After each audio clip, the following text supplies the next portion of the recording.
各位朋友，大家好，我现在在德国科隆火车站的地铁站下面。等一下呢，我从地铁站到火车站上面去，给大家拍拍今天的话题。因为呢，今天在印度啊发生了，可以说是史上，应该是人类史上呢最严重的火车相撞事故。目前为止，德国媒体说死了300个人左右。受伤的大概有1000左右啊，所以这是非常严重的。那么今天我们就趁着这机会呢，来说说这话题，来说说德国的火车、中国的火车、印度的火车，以及美国等西方国家的火车到底怎么回事？到底哪个国家的火车呢最安全？现在我从德国科隆的地铁站往火车站方向走，可以看到呢，现在在科隆乞讨的人越来越多。我刚下地铁，就看见了2个乞讨的人，然后沿着这扶梯上去，可以说是连接驳。现在就到达了科隆的火车总站，这里就是这里面了啊，没有任何的安检。我现在呢先出去，然后呢再进来，因为呢这是正常的进火车站这个大门。我们看看火车站的左右两边，又是有乞讨的人。这不是行为艺术啊，是他们乞讨的。我出来之后呢，就是火车站的站前广场，这里有警察在这里，这就是科隆火车站。这里呢，很多人坐在台阶休闲或者是等火车。因为德国现在它的气温呢不是很高，大概就是白天20多度。所以呢，非常的舒服，晚上大概10来度左右。这是科隆火车站了啊。正常的就是每个人都非常自由的出境啊。这里两边都有，每天都有这样的人坐在这里，在这里乞讨的。然后呢，我就进去了。大家可以看到，没有任何的安检措施。所以在德国坐火车，特别是这种人员密集的地方呢，我总是心里呢非常忐忑，因为你不知道到底会发生什么啊。所以呢，这个坐火车这个安全问题啊，我觉得还是比较严重的。在德国没有火车的安检，所以在过去几年呢，出现了好几次，就是有各种各样的人持刀砍人的事件在火车上。然后呢，比如说在马德里啊、巴黎啊，都发生了在火车站或者地铁站这种所谓的恐怖袭击事件吧。等一下我们就随便到一个站台上面去看看吧。本来我想走上去的，但是这个人呢占领了我的地方，后来他看见了。你看，我就上到一个站台了，这里有趟车到阿姆斯特丹。这是到荷兰去的。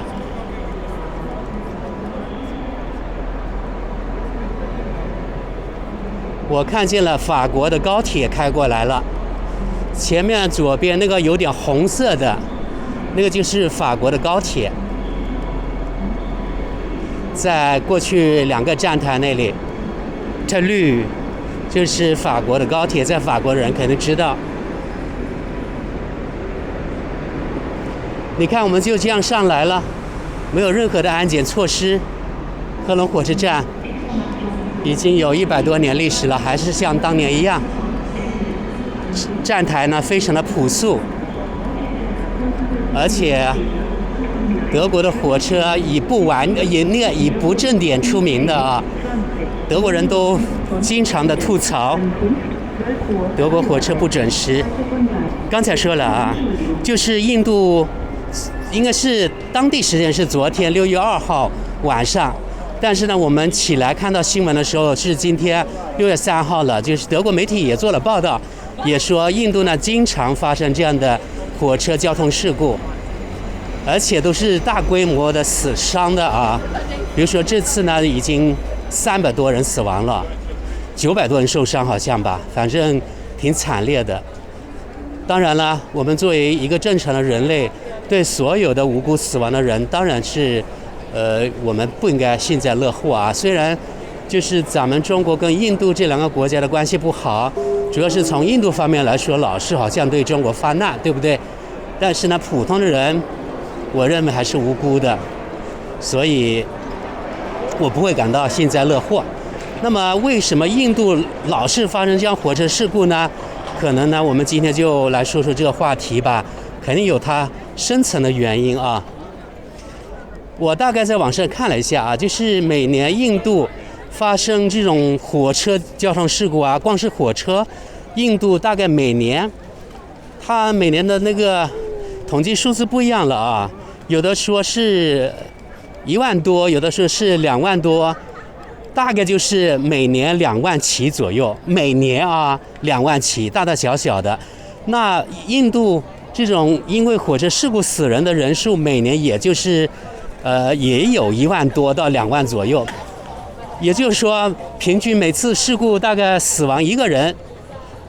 大家可以看看啊，比如说2万吧，那么相当于每天，可以发生大概55起，死亡55个人。那为什么近年我们在媒体呢，对于印度发生火车事故的报道好像少了一样？并不是少了，其实还是差不多。但是呢，因为好像家常便饭了一样，所以对媒体来说报道没有什么很多新闻价值了。比如说每天，如果你都报道，那可能整个全球国际新闻的那个版面都给印度的火车了，因为每天55起啊，对不对？所以可能是不值得报道了。今天时间点呢也比较敏感，为什么呢？因为在1998年的时候，6月3日，德国也发生了德国可以说史上的最严重的火车交通事故，死亡了101人。德国啊，我们心目中的非常发达的工业国家，竟然呢，它也会发生那么严重的交通事故，火车交通事故，死亡人数超过100。而且更可气的是啊，德国铁路目前为止还没有完全去理赔。还有2016年的时候，在德国也发生了交通事故，火车的也死亡了，具体我不是特别清楚了，反正应该也死亡了20人左右吧，在巴伐利亚州。然后应该是前年还是去年，又在巴伐利亚州发生了一起火车事故，反正也死人了。也就是说，德国这个国家啊，号称呢世界上最发达国家之一，但是它的火车事故也是不断的啊。好像近年来反而中国这火车交通事故应该可能要比80年代、90年代要减少很多了，并不是说国家的媒体没有报道，而是真的是少多了。我记得前2年吧，最严重的一次是贵广高铁发生了一次交通事故，好像那个司机死了。其实它是有原因的，因为发生了泥石流，估计应该是春夏之交的时候吧，因为南方的雨季，所以那个司机可以说是牺牲了。然后还有少部分的受伤的，但是真正的死亡呢，就是1个人，这是当年的非常严重的交通事故了啊，这是可以想象的。然后呢，在2011年的时候呢，中国的交通事故发生了那个所谓的温州动车事故，很讨厌这个人，我根本就不想拍他，我只想拍这些。Ich habe keine Lust, Sie aufzunehmen. Hier ist Öffentlichkeit. Ich komme hier rüber. Ja, aber du musst nicht mein Gesicht. Alles gut, wir haben schon geklärt. Du willst auch keinen Ärger jetzt. Ja, ich auch nicht. Ich will nur die Züge aufnehmen. 刚才这2个人非常不友好，他说我不要把他们拍进去。我说这是公共场合，你站在这里，我要走过来，我也想拍火车呀，对不对？所以我特别讨厌在德国，因为他们经常呢对自己所谓的个人隐私好像特别那样，但是另一方面呢，他们使用所有的是美国的那种公共平台，什么谷歌呀、脸书啊，把他们自己的那个脸都抛在上面，然后个人信息每秒钟源源不断的送去美国，他们就不讲了。然后我不小心拍上他就很不友好。所以在德国啊，做这种视频特别难，因为他们太强调所谓的个人隐私了。好了，这是我们看见的，就是所有在科隆的，你看啊，这是总火车站，就在大教堂旁边，所有的火车都经过这里。刚才大家也看到了，我就是可以随便进火车站，所以对德国的火车的安全呢，我就再重复一次啊，我就特别的，怎么说呢，没有安全感，因为没有什么安检措施啊。而且德国铁路啊，它相对来说是非常，德国铁路相对来说是非常古老的，没有很多的更新，因为没钱了国家。这里是莱茵河上的火车铁路桥吧，这行人啊，还有坐自行车的也可以走过去。反正德国所有的那个什么高铁啊、慢车呀、轻轨啊，全部从这个桥过。然后我们可以看到后面呢，就是著名的科隆大教堂，对不对？这是德国的最重要的铁路枢纽之一了啊！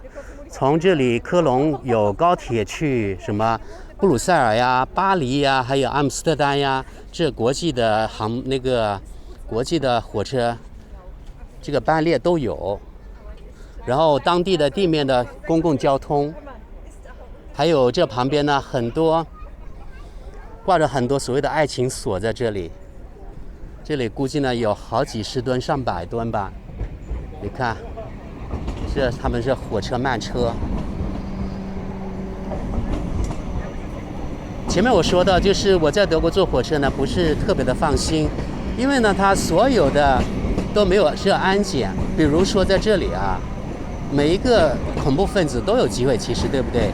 比如说像我这样背着一个包，然后呢里面有炸药，突然如果是高铁过来了，然后呢把这个炸弹扔过去，可能整个这个桥都会被炸断。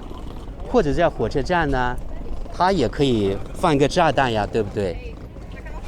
好，我们继续呢往前，我们到另一个站去吧。好，我现在继续拍吧，我现在拍我的脸，我们往前走。刚才说到了，就是在2011年的时候呢，在中国发生了温州动车事故。当时啊，在德国的媒体可以说是铺天盖地啊，特别的负面，说中国的什么制造怎么质量差呀，然后呢偷德国的那个高铁技术没有到家呀等等，反正呢特别的幸灾乐祸。加上西方那个政府喉舌的媒体，什么美国之音啊，德国什么，还有法国的什么广啊，对不对？这些呢都是配合西方这些什么来抹黑中国了，又加上华人一些反华的反中的媒体，所以当时呢搞得这个乌烟瘴气，反正把中国这高铁啊说得一钱不值，把中国的铁路呢也贬低啊。当时呢死了40个人，应该是吧？反正在中国铁路史上也是挺严重的一次事故。当然，在1981年的时候，在中国也发生了这种火车事故，也死了好像100-200人吧。反正中国的事故也有，印度的事故就更多了。然后呢，德国啊、美国，特别是美国啊，过去这几年经常发生火车脱轨呀，什么运什么那种有害的化学物质的火车啊，爆炸等等，反正非常多。所以，如果是说要那个抹黑唱衰中国的话，西方也好不到哪里去，对不对？反而是过去这1000年啊，让中国这种火车事故确实大幅减少了。说明了什么？并不是说不给你报道，而是中国这方面确实呢，在政府呢在可以说是整治，然后中国的安全措施也提高了，中国的基础设施呢也大幅的改善了，这是大家有目共睹的，对不对？而相反，在印度，两国其实有比较性，对不对？印度建国是1947年，它原来是英国的殖民地。当时啊，1947年建国的时候，印度大概有5万多公里的那个铁路，就是运行的啊。而当年中国1949年刚建国初期，大概有21800公里左右吧。而且很多都是可以说是状况呢非常非常差，真正运行的可能没有那么多。也就是当年建国初期的时候，两国的铁路是印度呢是中国的2倍多，而且印度的状况好得多了。当年就是英国殖民者把铁路交给印度的时候，真的好太多了。好了，经过70多年的发展，那两国现在的状况怎么样呢？中国的铁路呢发展到了大概15万公里，而印度呢停留在大概6万7千公里左右。印度独立了70多年，它的火车线路增加了大概1万多公里，1万3千公里左右。而中国呢大幅增加了10几万。然后呢，中国高铁从0公里，经过10多年的发展，现在呢发展到大概是4万公里左右，稳稳居于全球起码超过2/3。这是非常了不起的成绩啊！而印度呢，当年从日本从那个中国手里抢掉了那个高铁那印度呢好像是500多公里的高铁项目吧。当时日本觉得捡了一个便宜可是呢5年多过去了，征地是个非常大的问题。然后呢，据说网上各种各样的资料印度的高铁目前建了10公里。而同期呢，中国的高铁你看现在发展到大概4万公里左右，印度呢10公里，这就是区别那么印度独立了70多年，为什么它的那个铁路只增加在1万多公里呢？说来说去还是没钱没钱，钱是个很大的问题。印度每年的它的政府的那个财政预算大概是中国的1/10。你想想看，印度的人口那么多，还有这种各种国家机构的人员，他要发工资对不对？那只有中国1/10，然后最后这一点那扣一点，最后剩下的还有多少投资到印度铁路，对不对？没有投资怎么可能增加呢？可能维护这印度铁路都成问题。我们说起印度铁路我们脑海中会出现非常著名的那种所谓的免费挂票，对不对？就是火车上那个两边还有顶上都挂满了像蚂蚁那样的各种各样的印度人。当然我们网上看见很多呢那种挂票的那种视频图片，可能都是有10来年十几年历史的。现在这样的情况非常少，听说有的画面可能也是孟加拉国的。反正就是印度、孟加拉国这个南亚国家，可能他们的那种发展都差不多，因为呢都是原来的英国殖民地，而且他们的文化也比较接近，所以可能就是这样的画面也差不多吧。